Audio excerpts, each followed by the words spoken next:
Сәлеметсіздер ме? Білім сапасын арттыру мақсатында облыс көлемінде ұйымдастырылып отырған телесабақтар марафонында Алматы облысы Алакөл ауданы Шарал қазақ гимназиясы ұстаздарының тәжірибесімен бөліспекпіз. Білім негізі бастауышта демекші, бастауыш саты білім, дағды, іскерліктің қалыптасуының бастамасы болып табылады. Сондықтан оның сипаты мен мазмұны, оқытудың әдістері мен формалары қазіргі жағдайда жан-жақты талданып отыр.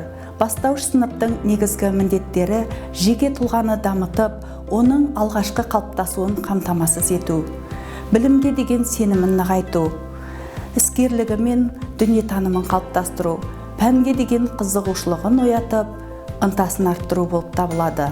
Ендеше осы міндеттерді жүзеге асыратын басты тұлға ұстаз. Мен осындай мықты ұстаздарымыздың бар екенін мақтанышпен айта аламын. Соның дәлелі ретінде ұйымдастырылып отырған телесабақтар марафонына бастауыш сынып мұғалімдерінің бірнеше сабақтар топтамасын ұсынып отырмыз.